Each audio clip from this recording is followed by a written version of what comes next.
नमस्कार, तुमचं स्वागत आहे माझ्या एका नवीन व्हिडिओमध्ये। आज मी बनवते आहे टिफिन रेसिपी। त्यासाठी सकाळी मी एका कढईमध्ये मी 2 स्पून तेल घेतले, त्याच्यामध्ये जिरं, लसूण, मिरची, कांदा असं टाकले आहे आणि मी लाल माठ बारीक चिरून घेतली, त्याच्यामध्ये टाकले आणि स्वच्छ धुवून त्याच्यामध्ये टाकले आणि सर्व ते एकजीव करून घेतले।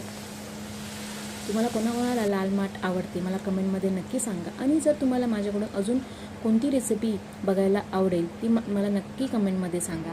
बघा सर्व एकजीव करून घेऊया आणि ती भाजी लवकर शिजण्यासाठी त्याच्यावरती झाकून ठेवून आणि थोडंसं पाणी ठेवूया आणि त्याच्या अगोदर चवीप्रमाणे मीठ टाकूया। बघा अशा प्रकारे थोडंसं पाणी ठेवून ती लवकर शिजेल आणि गॅस एकदम मीडियम आचेवर ठेवा।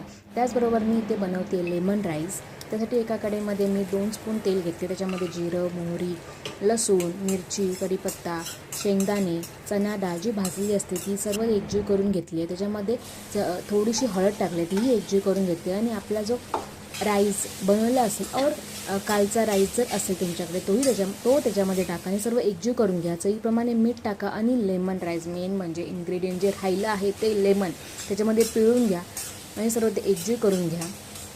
गॅस एकदम मीडियम आचेवरच ठेवा। त्याचबरोबर आपली ही भाजी शिजली आहे, ते झाकण साईडला काढून भाजी शिजली आहे की नाही तेही एकदा चेक करा।